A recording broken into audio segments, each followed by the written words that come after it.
अस्सलामुअलैकुम। एक और दिल दहला देने वाली हकीकत के साथ मैं हूं माहम जाहिद। नाजरीन, हमारे मुआशरे का एक बहुत बड़ा अलमिया है कि बेटियों को पराया माल समझा जाता है।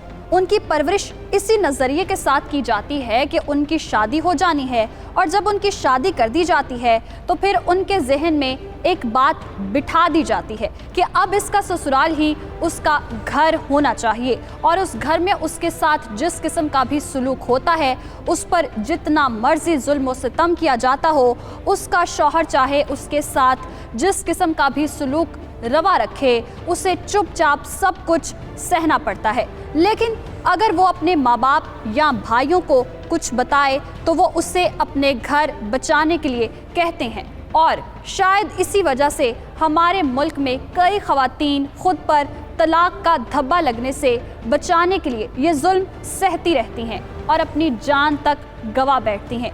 नाजरीन, हमारी आज की कहानी भी ऐसी ही एक खातून जुबैदा की है, जिसकी शादी को 10 साल बीत चुके थे, और ये 10 साल उसने जहन्नुम में गुजारे थे, क्योंकि उसका शौहर नशे का आदी था और उस पर शक करता था, और हर रात नशा करके वो जुबैदा को शदीद तशद्दुद का निशाना बनाता था।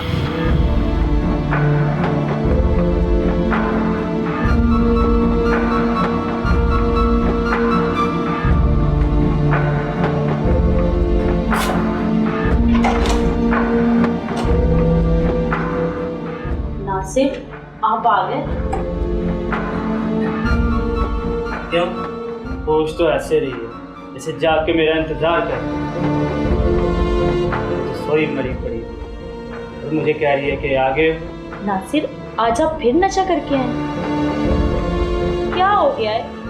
बेटा है आपका एक, उस पर इसका क्या असर पड़ेगा? फिर मेरी माँ बनने की कोशिश कर रही है, मुझे मेरी बात समझ नहीं आती। ये जाके खाना लेके आ मेरी।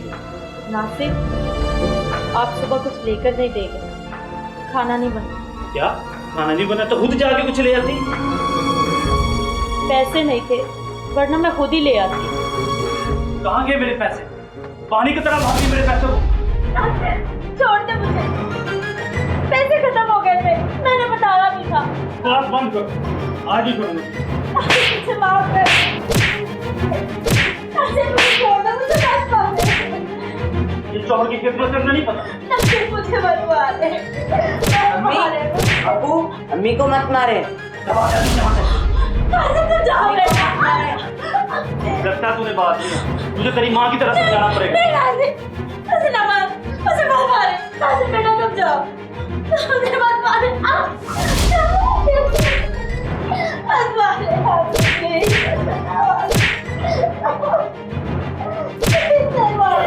नशे की हालत में अपनी बीवी को मारना नासिर का मामूल था। जुबैदा को यूं रोजाना तशद्दुद की आदत सी हो चुकी थी।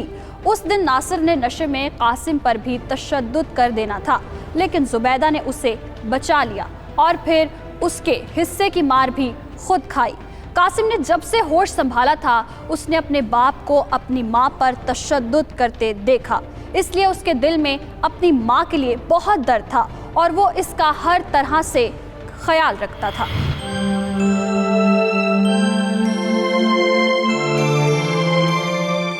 अम्मी, अम्मी आप रो रही हैं? नहीं बेटा। अम्मी, मुझे मालूम है कि आप रो रही हैं। नहीं बेटा, मैं नहीं रो रही।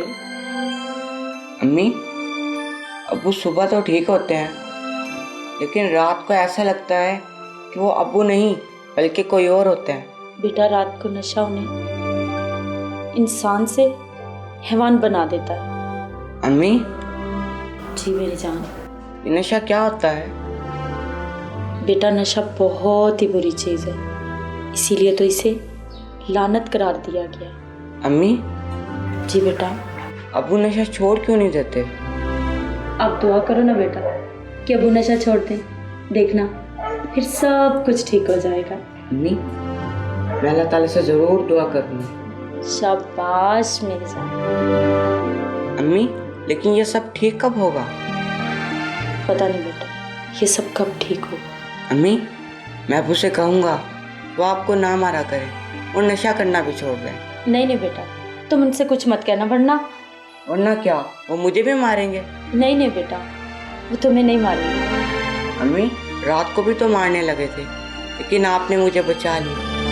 बेटा, रात को जब अब्बू घर आया करें, आप अपने कमरे से बाहर ना आया करो। लेकिन अम्मी, मुझसे आपका रोना बर्दाश्त नहीं होता। तुम फिक्र नहीं करो बेटा, अब तुम्हें अम्मी के रोने की आवाज़ नहीं आ रही।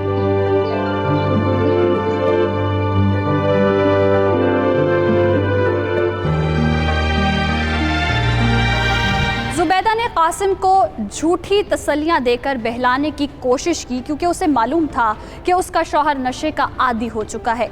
नशा उसके खून में शामिल हो चुका है, जिससे छुटकारा हासिल करना नामुमकिन है, जैसे उसका अपने शौहर से किसी दिन मार न खाना नामुमकिन था।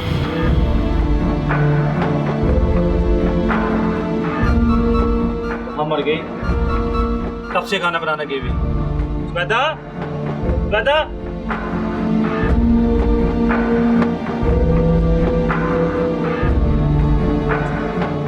कहाँ मर गई थी? कब से इंतजार कर रहा हूँ खाने का, इतना टाइम लगता है रोटी को। वो पहले आटा गूंदने वाला। सारा दिन क्या चक मारती रहती हो? एक आटा नहीं गूंद सकती? जी। अब लाओ खाना। वही बुत बन के खड़ी होगी।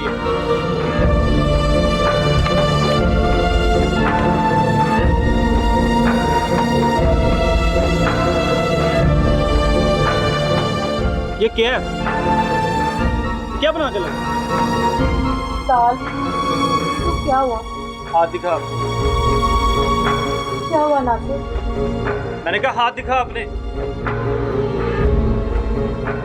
अरे ये तो सलामत है, मैं समझा टूटे हुए हैं। इस तरह की दाल तो टूटे हुए हाथों से बनती है। अब इन हाथों को क्या करना चाहिए? इनका टूटना ही बनता है। नहीं नासिर, ऐसा नहीं करें। और ऐसा नहीं तो मैं करें। तुम्हारे साथ क्या करूँगा? मुझे माफ कर दे नासिर। तू सबक सीखेगी, फिर आइंदा ऐसा नहीं करेगी। ढीठ इंसान। मत मारे मुझे नासिर, मत मारे। मुझे मत मारे नासिर। जुबैदा अपने बेटे से किया गया वादा ना निभा सकी। वो अपने शौहर के तशद्दुद को सहते हुए अपनी चीखों पर काबू ना रख सकी, अपनी आवाज़ को ना दबा सकी, और एक बार फिर उसके बेटे ने उसकी चीखें सुनी। जुबैदा के सब्र का पैमाना लबरेज हो रहा था, इसलिए उसने अपनी नहीं बल्कि अपने बेटे की खातिर अपनी वालिदा से एक बार फिर नासिर के तशद्दुद के बारे में बात की। अम्मी, पहले नासिर कभी कभार मुझे मारते थे, लेकिन अब रोजाना नशे में चूर कर मुझे रोजाना मारते। ओहो, मैं तुम्हारा गम समझ सकती हूँ, लेकिन तू ही बता मैं क्या करूँ। पिछले दिनों भी मैंने नासिर को समझाया था। उन्होंने उसके बाद मुझे ज्यादा मारा था। अम्मी, उन्हें समझाने से कुछ नहीं होगा। तो जुबैदा, इससे ज्यादा और मैं क्या कर सकती हूँ, बोलो। अम्मी, मैं नहीं, लेकिन आप थोड़ी सी उन पे सख्ती करें, उन्हें धमका कर देखें, शायद उन पे असर हो जाए। जुबैदा, कैसी बातें कर रही हो तुम? वो दामाद है मेरा, कल कुलाकुर को उल्टा सीधा हो गया, तुम्हें घर से बाहर निकाल दिया तो क्या, कुछ ही दिनों में एहसास हो जाएगा। हमारी कमी महसूस होगी तो खुद ही राय रास्ते आ जाएगी। वाह बे वाह, बड़ी अच्छी खुशफहमी है तुम्हें। इससे तो उसे राय फरार मिल जाएगी, किसी और को लाके बिठा देगा। तुम्हें घर से बाहर निकाल दिया तो हम तुम्हें कहाँ संभालते फिरेंगे? तुम्हारा भाई तुम्हें कहाँ संभालता फिरेगा? कुछ तो सोचो, कल को उसकी शादी होनी है, उसकी बीवी तुम्हें बर्दाश्त करेगी? अम्मी, लेकिन मेरे दर्द को भी तो समझे। तुम्हारा दर्द मैं समझती हूँ, इसका एक ही इलाज है कि इस दर्द की आग के साथ जीती रहो कि एक दिन तुम्हें इससे निजात जरूर मिल जाएगी और वक्त के साथ सब ठीक हो जाएगा। ठीक है अम्मी।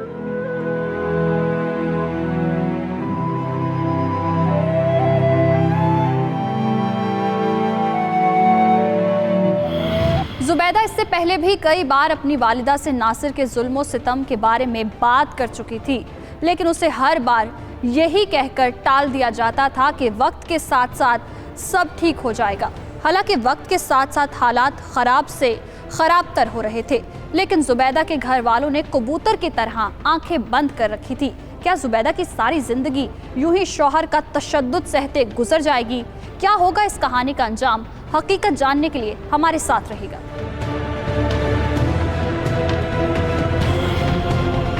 मैं तुझे तलाक देता हूँ, तलाक देता हूँ, तलाक देता हूँ, निकल जा मेरे घर से। इस उम्र में तूने मुझे गम दे दिया। हमें बता दिया होता, उसका कोई हल निकाल लेते। उस घर में मुझ पर क्या क्या जुल्म नहीं हुआ। अब तुम दोनों का खर्चा मैं कैसे उठाऊंगा? मैं और मेरा बेटा आप पर बोझ नहीं बनेगी। रोटी को 2 हिस्सों में क्यों कर रहे हो? अगर मैं एक रोटी खा लेता तो आप क्या खाती? ओए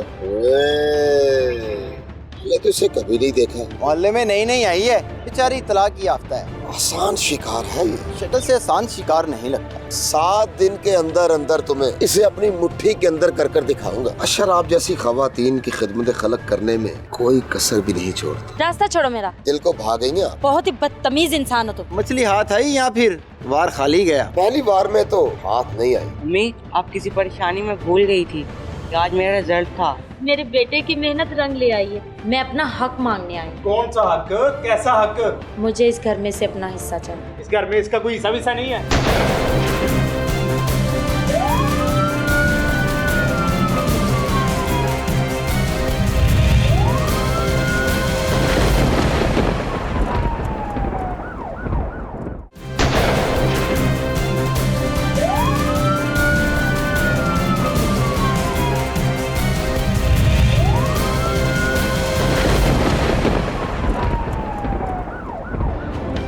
ब्रेक के बाद खुशामदीद। नाजरीन, अपने शौहर का जुल्मों सितम सहते जुबैदा को कई साल बीत चुके थे, लेकिन अब उसके सब्र का पैमाना लबरेज हो चुका था।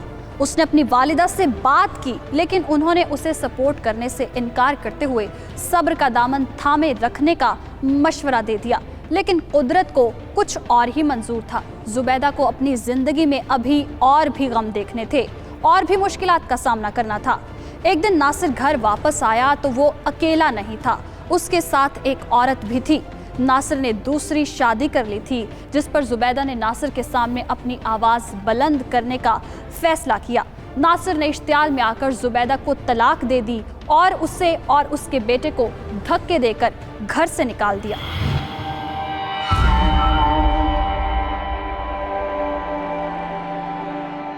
मैं तुझे तलाक देता हूँ, तलाक देता हूँ, तलाक देता हूँ, निकल जा मेरे घर से।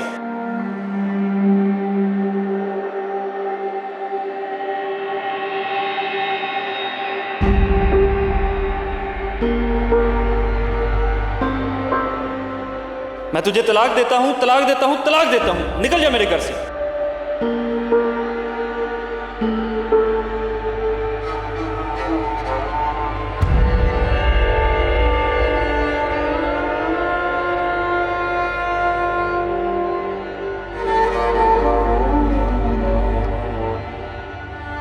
मैं तुझे तलाक देता हूँ, तलाक देता हूँ, तलाक देता हूँ, निकल जा मेरे घर से।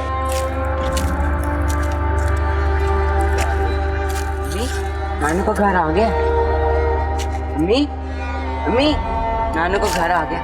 अम्मी, अम्मी, अम्मी, अम्मी, नानू, नानू, नानू को देखो अम्मी को क्या हुआ। नानू, अम्मी, अम्मी, नानू, दरवाजा खोले। नानू, वो देखो अम्मी को क्या हुआ। जुबैदा, अरे शबीर, शबीर, जुबैदा, जुबैदा क्या हुआ? बोलो, बेटा, बोलो जुबैदा, बेटा, जुबैदा।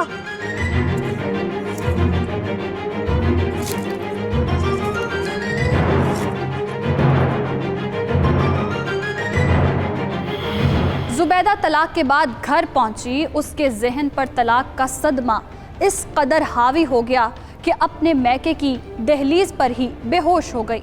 और जब उसे होश आया और उसने अपनी वालिदा और भाई को हकीकत से आगाह किया तो उसकी वालिदा और भाई के होश उड़ गए। हाय हाय, मैं तो मर गई, बर्बाद हो गई। इस उम्र में तूने मुझे गम दे दिया। क्या करूं मैं, कहाँ जाऊं? मैं तो किसी को मुंह दिखाने के लायक नहीं रहा। पूरे खानदान में ना कटवा दी इसने हमारी। सही कहा तुमने बेटा। हमारे खानदान में तो जब लड़कियों की शादी होती थी तो वो कहते थे अब इनकी मैयत ही आएगी।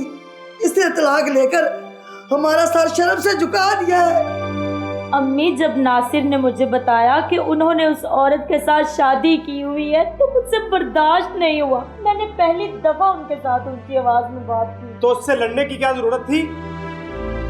हमें बता दिया होता, उसका कोई हल निकाल लेते।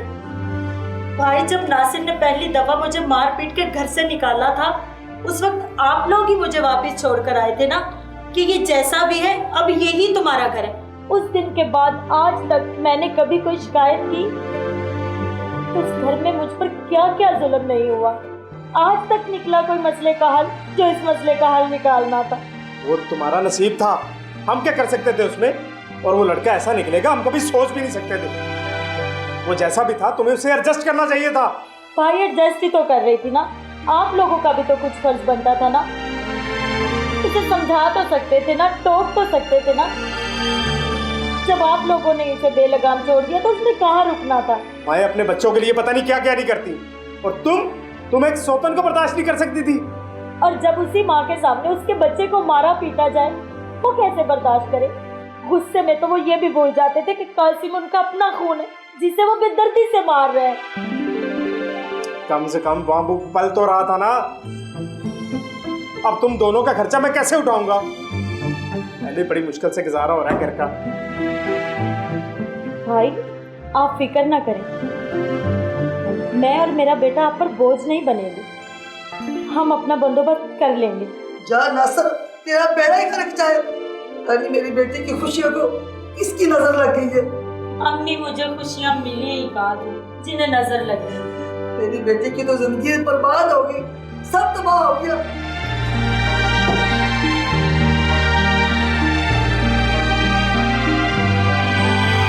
नाजरीन, अल्लाह के नज़दीक तलाक बहुत ही नापसंदीदा अमल है, लेकिन फिर भी इस्लाम में तलाक की इजाज़त दी गई। जुबैदा के घर वालों को शुक्र अदा करना चाहिए था कि उनकी बेटी तलाक याफ्ता ही सही मगर जिंदा तो थी, क्योंकि जो हाल नासिर उनका करता था, जिस कदर जुल्म करता था, हो सकता था कि किसी दिन नशे में हवास खो बैठकर वो उसकी जान ही ले लेता, लेकिन उन्होंने इसे कबूल करने से इनकार कर दिया। नासिर से तलाक होने के बाद जुबैदा मैके से भी हो चुकी थी दरबदर, लेकिन जुबैदा एक बाहिम्मत खातून थी। उसने अपने बेटे के अच्छे मुस्तकबिल के लिए जीने का फैसला किया और हार न मानी। उसने एक छोटा सा घर किराए पर ले लिया ताकि वो अपनी माँ और भाई पर बोझ न बने, और एक गारमेंट्स की फैक्ट्री में नौकरी शुरू कर दी। यूँ उसने अपने बेटे के साथ अपनी नई जिंदगी की शुरुआत की।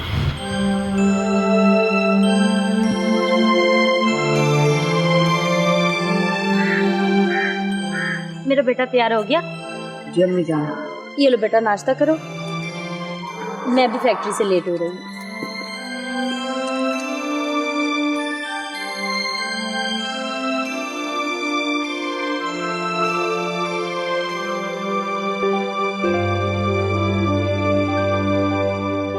ये क्या कर रहे हो बेटा? रोटी को 2 हिस्सों में क्यों कर रहे हो? अम्मी, मुझे पता था कि घर में एक ही रोटी का आटा था। अगर मैं एक रोटी खा लेता तो आप क्या खाती, और आपको काम पर भी भूखे जाना पड़ता। इसलिए आधी रोटी आप खाएं और आधी रोटी मैं खाऊंगा, ठीक है ना अम्मी? ठीक है मेरी जान, मेरी दुनिया। ओहो, ये क्या अम्मी जान, अब रो क्यों रही हैं? अब मैं आपकी आंखों में आंसू ना देखूं। अम्मी, मैं आपको खुश रखूंगा और कभी परेशान नहीं करूंगा, और खूब दिल लगा कर पढ़ूंगा। शाबाश मेरा बेटा। ये आंसू गम के नहीं है, खुशी के। मेरा बेटा कितना बड़ा समझदार हो गया है ना। अम्मी का कितना ख्याल है इसे, माशाल्लाह। चले अम्मी जान, नाश्ता कर ले, वरना मैं स्कूल से लेट हो जाऊंगा और आप फैक्ट्री से। हाँ हाँ बेटा, आप नाश्ता करो और स्कूल जाओ।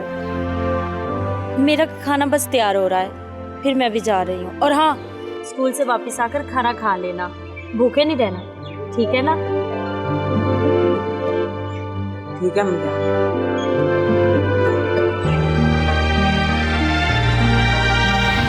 नाजरीन, मुश्किल और कठिन हालात ने कासिम को बहुत ही समझदार बना दिया था। उसे अपनी माँ की मुश्किलात का तदारुक था, इसलिए वो अपनी माँ का बहुत ख्याल रखता था।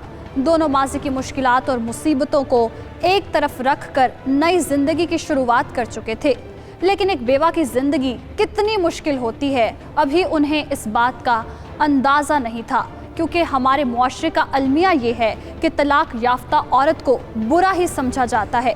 हमारे मुआशरे में ये तासुर आम है कि नेक और अच्छी औरत को तलाक हो ही नहीं सकती, ज़रूर औरत में ही कोई बुराई होगी, इसलिए तो उसे तलाक हुई है। इसके अलावा एक बेवा इन दरिंदों का आसान हदफ होती है जो उनकी मजबूरियों का फ़ायदा उठाने की ताक में होते हैं।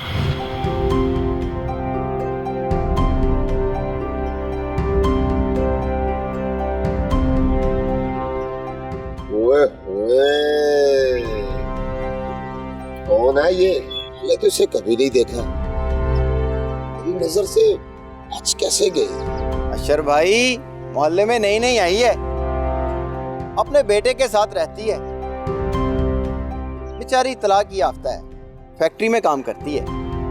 ओ, तलाक याफ्ता है, इसका मतलब है आसान शिकार है ये। अशर भाई यार अपने दिल पे जरा काबू रखा करो, किसी को तो छोड़ दिया करो, बेटा है उसका एक। और यारा दिल तो है दिल, दिल का एतबार क्या कीजिए। इतना आसान शिकार कैसे छोड़ दूं? और बेटा हुआ तो क्या हुआ, तलाक याफ्ता है वो। तलाक किसी वजह से हुई होगी, अच्छी होती तो तलाक ना होती। सही कहा, लेकिन भाई शक्ल से आसान शिकार नहीं लगता। ओ कोई बात नहीं, दाना फेंक कर देखते हैं चुगती है या नहीं।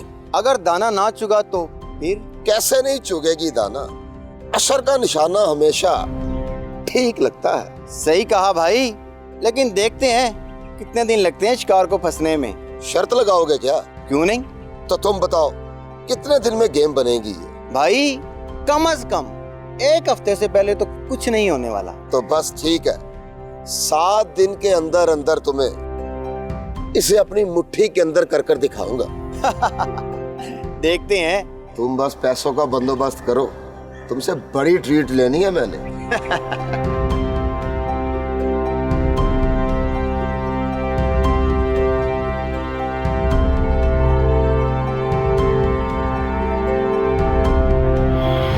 अशर नामी लफंगा लड़का जुबैदा पर रख चुका था गंदी नज़र।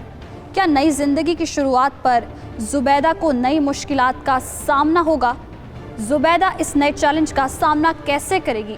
इज्जत पर होने वाले हमले से कैसे दामन को बचा पाएगी? हकीकत जानने के लिए हमारे साथ रहिएगा। मिलते हैं एक ब्रेक के बाद।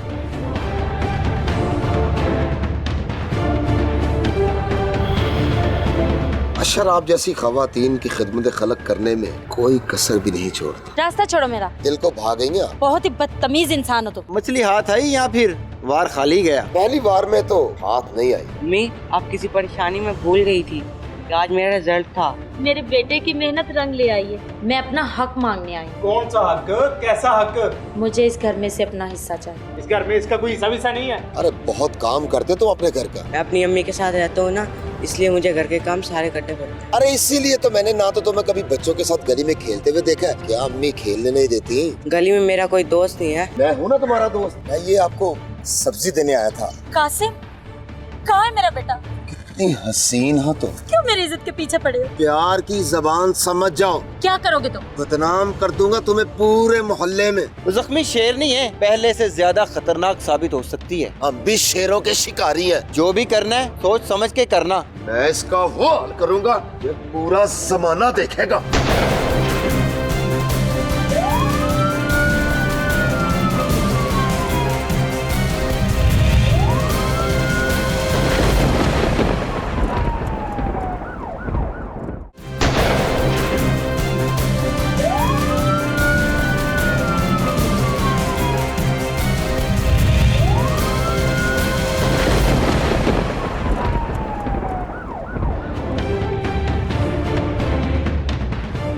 ब्रेक के बाद खुशामदीद। जुबैदा अपने शौहर से तलाक मिलने और अपनी ही माँ और भाई के घर से दरबदर होने के बाद किराए के छोटे से मकान में अपने बेटे के साथ रिहाइश पजीर थी और एक फैक्ट्री में नौकरी करके अपना और अपने बेटे का पेट पाल रही थी। लेकिन उस पर अशर नामी एक लड़का नजर रख चुका था और उससे अपने जाल में फंसाने के लिए उसने जुबैदा पर अपना पहला वार किया।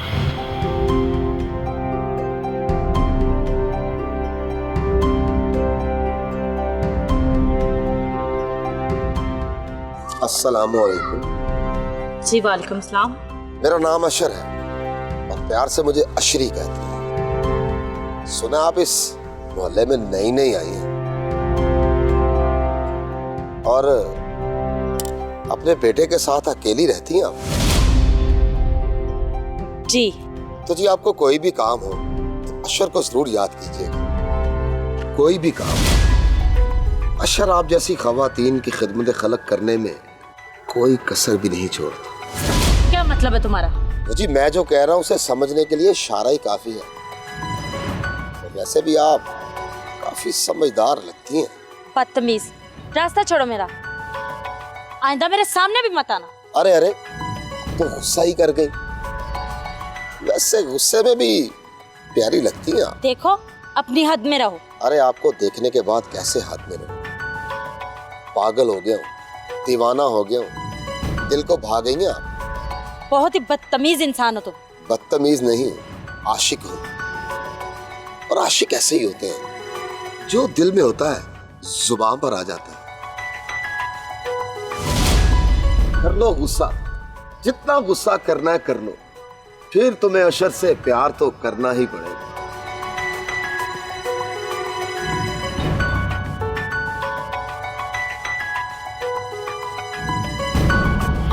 पहले से दुखों में घिरी जुबैदा की मुश्किलात में हो चुका था एक और मुश्किल का इजाफा। खुद पर तलाक का स्याह धब्बा लगे जुबैदा अपने बेटे के लिए तन्हा इस दुनिया से लड़ रही थी। अशर वहशी दरिंदे की तरह उस पर अपनी नज़र जमाए बैठा था और मौके की तलाश में था। उसका पहला वार नाकाम हो चुका था, लेकिन वो हार मानने वाला नहीं था क्योंकि जुबैदा उसकी जिद बन चुकी थी।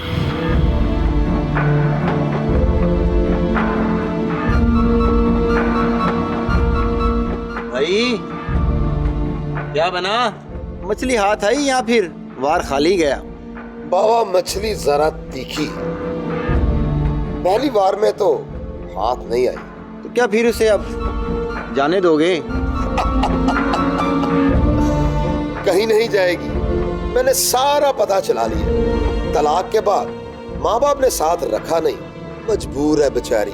कहाँ जाएगी भला? तू परेशान ना हो, मैं शर्त जीत कर रहूंगा क्योंकि अशर हार मानता नहीं है। फिर भी पता तो चले पहली मुलाकात में क्या बात हुई। वही जो होता है पहली मुलाकात में। बड़ी नेक परवीन बन रही थी। अगर नेक होती तो तलाक होती। मुझे कहती है मुझे अपनी शक्ल ना दिखाना। भाई के साथ बदतमीजी? कोई बात नहीं, एक दफा मेरा प्लान कामयाब हो जाए फिर हर बात का बदला लूंगा। वैसे प्लान है क्या? तुम ये बताओ कि उसके बेटे का नाम क्या है? पता नहीं, वैसे उसे कभी घर के बाहर खेलते हुए देखा नहीं। ठीक, मुझे ही कुछ करना हो।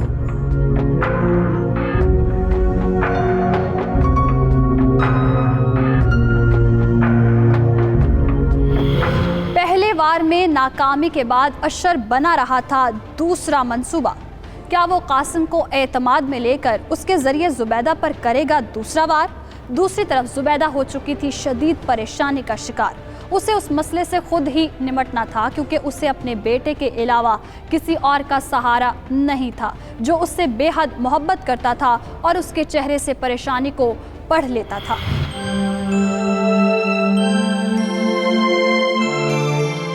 अम्मी, अम्मी। हाँ मेरे बेटे, क्या बोल रहे थे आप? अम्मी अभी तो मैंने कुछ कहा ही नहीं। अब क्या सोच रही हैं? क्यों परेशान है? नहीं बेटा, मैं परेशान तो नहीं हूँ। अम्मी कोई तो परेशानी है, बताए मुझे। मेरा बेटा कितना बड़ा हो गया ना, अम्मी की कितनी फिक्र करने लग गया। मुझे वाकई कोई परेशानी नहीं। फिर ठीक है, क्योंकि आपको परेशान करने वाले आपके पास नहीं है और ना कभी मैं आपको परेशान करूँ। क्यों भाई, आप मुझे क्यों नहीं परेशान करोगे? वो इसलिए क्योंकि मेरी अम्मी को पहले ही बड़े दुख मिल चुके हैं। अब मैं अपनी अम्मी का चेहरा हंसता मुस्कुराता देखना चाहता हूँ। वाह, देखो तो मेरा बेटा कितना बड़ा हो गया ना, अम्मी की कितनी फिक्र करने लगा। इतने मस्के खैर से लग रहे हैं ना। क्या चाहिए मेरे बेटे को? अम्मी कुछ नहीं चाहिए, बल्कि मैं आपको खुश करने आया हूँ। वो तो मेरे बेटे ने मुझे अपनी बातों से ही कर दिया। अम्मी, आप किसी परेशानी में भूल गई थी कि आज मेरा रिजल्ट था और मैं अपनी क्लास में फर्स्ट आया हूँ।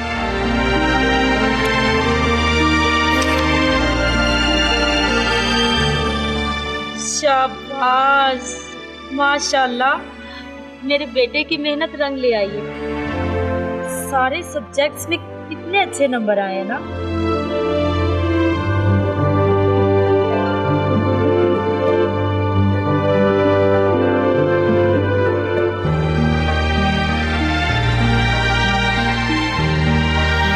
मुश्किल की हर घड़ी में जुबैदा के पास उसका बेटा कासिम ही खुशी की एक वाहिद किरण था।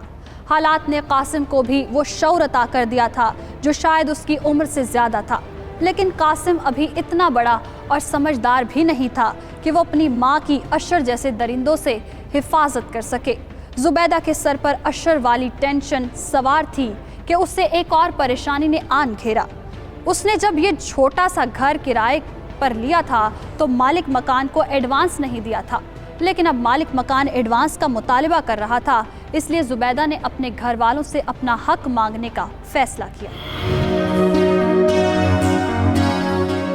भाई, अम्मी, मुझे आपसे जरूरी बात करनी है। बोलो सुबैदा, क्या बात करनी है? अम्मी, वो मैं जिस मकान में रह रही हूँ, मैंने मकान मालिक को एडवांस नहीं दिया था। अब वो उसका मुतालबा कर रहा है। मुझे पैसों की जरूरत है। सोची, इतने दिनों के बाद आई है और वो भी पैसे मांगने, वरना इसने तो हमें मुड़कर भी नहीं देखा था। जी भाई, आप सही कह रहे हैं। मैंने ना पीछे मुड़कर देखा था और ना ही देखना था, लेकिन लेकिन क्या? पैसों की जरूरत पड़ी तो अपने मतलब के लिए चली आई। अपने मतलब के लिए नहीं आई हूँ, मैं अपना हक मांगने आई हूँ। हैं? हक? कौन सा हक? कैसा हक? अभी देख रहे हैं आप कितनी लंबी जुबान हो गई है इसकी। शायद इसी जुबान की वजह से इसकी तलाक हुई है। काश कि मुझे जुबान लगी होती, ना ही मैं आप लोगों पे रही होती और ना ही शायद आज ये मेरा हाल होता। ओहो, चुप भी कर जाओ तुम दोनों, बस करो। इसे चुप करवाए ना, इतनी जुबान चलती जा रही है इसकी। बेटा, पहले उसकी बात तो सुनो तो सही, वो कहना क्या चाहती है। हाँ जुबैदा, बोलो, किस हक की बात कर रही हो? अम्मी, मुझे इस घर में से अपना हिस्सा चाहिए। हिस्सा? वो कैसा हिस्सा? कौन सा हिस्सा? भाई, ये मकान अब्बू जी के नाम पर था, इसमें मेरा हिस्सा बनता है। मैं आप लोगों से मदद नहीं, अपना हक मांगने आई हूँ। अच्छा, तुम्हें अपना हक चाहिए, और जो पैसे हमने तुम्हारी शादी पे खर्च किए हैं वो, उसका क्या? वो सारे खर्चे अब्बू जानने के लिए। अब्बू ये बात करते तो मैं मान भी लेती। आपको इसका कोई हक नहीं है। नहीं अम्मी, इस घर में इसका कोई हिस्सा विस्सा नहीं है। आप इसे यहाँ से चलती करें। ओहो शबीर, बहन है वो तुम्हारी। मैं तो फिर बहन बन के रहे ना, हिस्सा चाहिए इसे। जुबैदा, मुझे लगता है तुम्हारा भाई तुम्हें हिस्सा देने पे राजी नहीं होगा। अम्मी, मुझे मेरा हिस्सा चाहिए और हर हाल में चाहिए।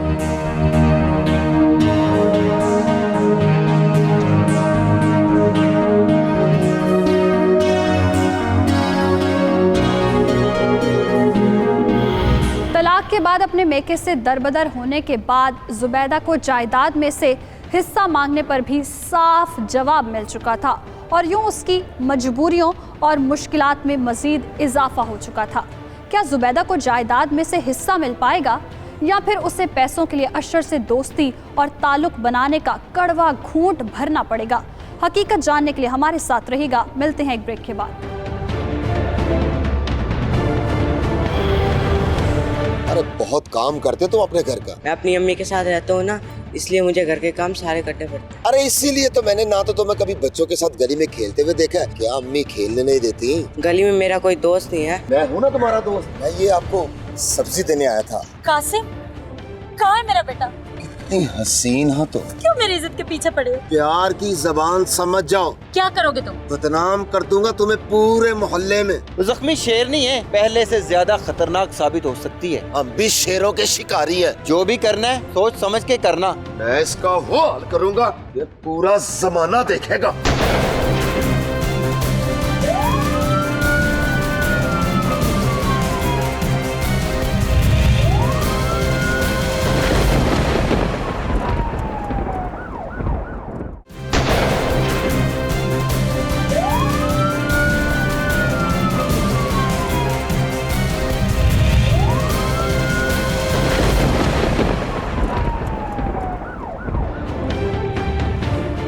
वेलकम बैक नाजरीन। हमारे मुआशरे में बेवा और तलाक याफ्ता खातून की ज़िंदगी किस कदर पचीदा और परखार है, इसका अंदाज़ा वही खातून कर सकती है जो उस कर्ब से गुजर रही हो, या फिर वो लोग जिनकी कोई करीबी अजीज़ा इस दुख को झेल रही हो कि किस तरह जब एक जीवन साथी दागे मुफारकत दे जाए तो दूसरा मुआशरे के रहमो करम पर रह जाता है। बदकिस्मती से हमारे मुआशरे में ऐसी ख़वातीन को इज़्ज़त व एहतराम और जीने का मुनासिब हक़ देने की बजाय उन्हें कहीं मनहूस ख्याल करते हुए दरबदर कर दिया जाता है, तो कहीं उन्हें मरूदे इल्ज़ाम ठहराकर उनकी ज़िंदगी अजीरन कर दी जाती है।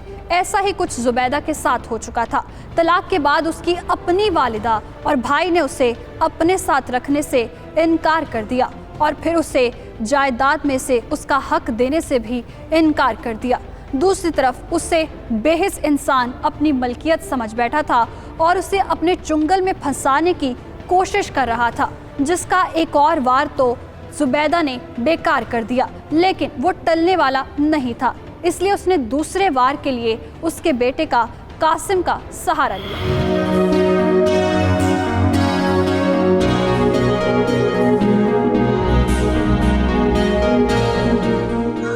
सुनो बेटा, कहाँ जा रहे हो तुम? मैं क्या करूँगा? अरे बहुत काम करते तुम अपने घर का। जी अंकल, मैं अपनी अम्मी के साथ रहता हूँ ना, इसलिए मुझे घर के काम सारे करने पड़ते हैं। अरे इसीलिए तो मैंने ना तो तुम्हें कभी बच्चों के साथ गली में खेलते हुए देखा है और ना ही कभी वीडियो गेम पर देखा है। क्या अम्मी खेलने नहीं देती? नहीं अंकल, ऐसी बात नहीं है। गली में मेरा कोई दोस्त नहीं है और वीडियो गेम के पास मेरे पास पैसे नहीं हैं। क्यों जी, क्यों नहीं है दोस्त आपका? मैं हूँ ना तुम्हारा दोस्त। ये लो पैसे और तुम वीडियो गेम खेलो। नहीं अंकल, मैं पैसे नहीं ले सकता। आहा, भाई दोस्त ही दोस्तों के काम आते हैं। मैं तो समझा शायद तुम्हें वीडियो गेम खेलने का शौक ही नहीं है। ये पकड़ो पैसे और ये शापर तुम मुझे दो। ये लो तुम गेम खेलो। लेकिन अंकल, अरे मैं ये आपके घर शापर दे दूंगा और आपकी अम्मी को बोल दूंगा कि आप गली में बच्चों के साथ खेल रहे हो। बहुत खुश होंगी कि नई जगह पर मेरे बेटे के नए दोस्त बन गए। अच्छा ठीक है अंकल। और हाँ बेटा, आराम से गेम खेलना और पैसों की जरूरत पड़े तो मुझे जरूर बताना। नहीं अंकल, इतना ही काफी होंगे। Thank you uncle. वेलकम बेटा।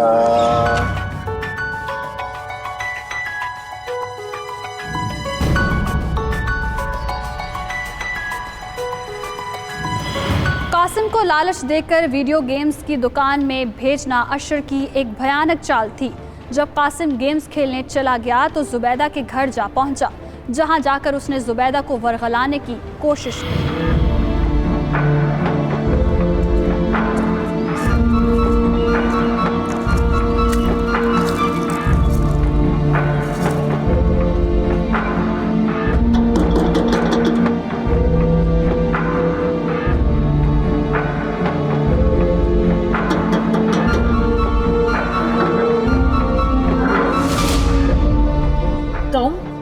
यहाँ? जी मैं ये आपको सब्जी देने आया था। मैंने सोचा थोड़ी खिदमत खलक कर लूं। कासिम, कहाँ है मेरा बेटा? कहाँ है कासिम? अब यही है। वो कहीं नहीं गया, वीडियो गेम खेल रहा है। कितनी महरूमियों का सामना है उसे। ना तो उसका मोहल्ले में दोस्त है और ना ही आपका। दूर रहो मुझसे और मेरे बेटे से। कितनी हसीन हो तुम। क्या कर रहे हो? चले जाओ यहाँ से। क्यों मेरी इज्जत के पीछे पड़े हो? देखो मान जाओ मेरी बात, ना अच्छा नहीं होगा। प्यार की जबान समझ जाओ, और ना मुझे दूसरा तरीका भी आता है। क्या क्या करोगे तुम? बदनाम कर दूंगा तुम्हें पूरे मोहल्ले में। तो फिर कहाँ जाओगी, कहाँ जाओगी? तुमने मुझे कमजोर औरत समझ रखा है क्या? तलाक के बाद इज्जत की जिंदगी जीने के लिए मैंने अपने माँ बाप का घर छोड़ा है, और तुम मेरी इज्जत को तार तार करना चाहते हो? बहुत फड़फड़ा रही हो तुम, यहीं पर खींच दूंगा तुम्हारे। तुम मुझे क्या बदनाम करोगे? मैं तुम्हें इस इलाके में रहने लायक नहीं छोड़ूंगी। अभी करती हूँ सारा इलाका कटा, अभी बताती हूँ तुम्हारी हरकत के बारे में। अभी बताती हूँ। मुझे मैं पागल औरत, छोड़ो मुझे।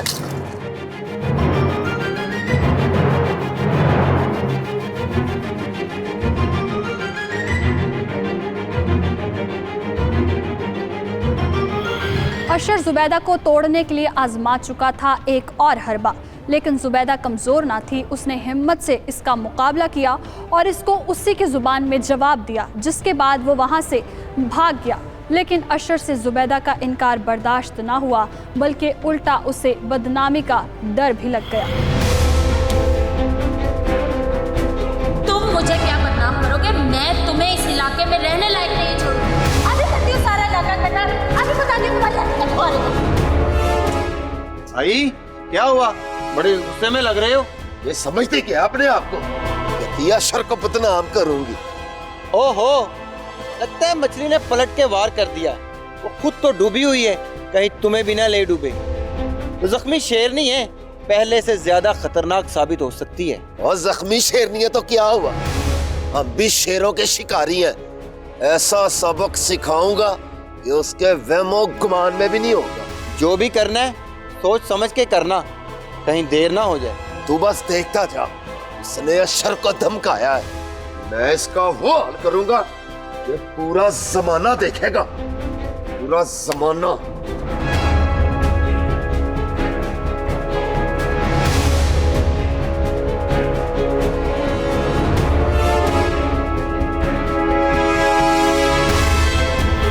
अशर की आंखों में खून उतर चुका था। उससे ये बर्दाश्त नहीं हो रहा था कि जुबैदा जैसी औरत उसे इनकार कर सकती है, और इनकार के साथ साथ उसकी आंखों में आंखें डालकर उसे धमका भी सकती है।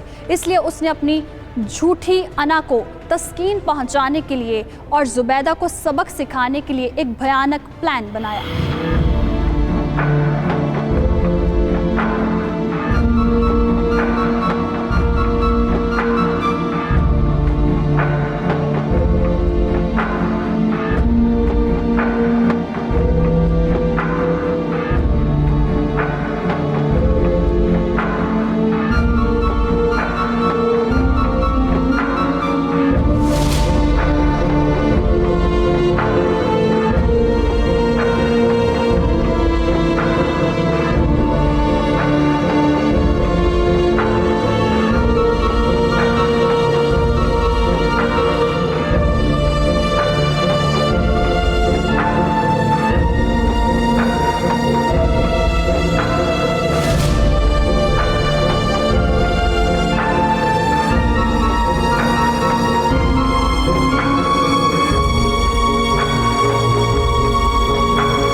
तुम्हें मेरी बात की समझ नहीं आई थी? बेशर्म इंसान। अभी शोर मचाती हूँ, करती हूँ सबको इकट्ठा मैं। जितना शोर मचाना है आज मचा लो तुम। आज यहाँ तुम्हारा कोई शोर सुनने वाला नहीं। आज तो इसके चलने की आवाज भी कोई नहीं सुनेगा। क्या क्या कर रहे हो तुम? डर गई ना? देखो मुझे जाने दो। कैसे कैसे जाने दो तुम्हें? मुझे बदनाम करोगी तुम? हाँ बदनाम करोगी? कर बदनाम। मुझे मत मारना, ऐसा नहीं करो, मुझे मत मार।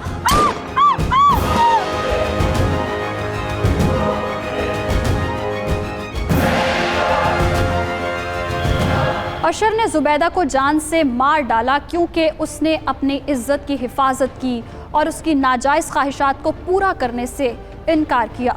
उसकी गैरत ने गवारा न किया कि एक तलाक याफ्ता औरत उसे इनकार करें। नाज़रीन, हमारे मुआशरे में बेवा और तलाक याफ्ता औरतों के साथ ऐसा रवैया ही रमा रखा जाता है। हालांकि हमारे दीन में ऐसी औरतों से शादी करके उनका सहारा बनने का हुक्म दिया गया है।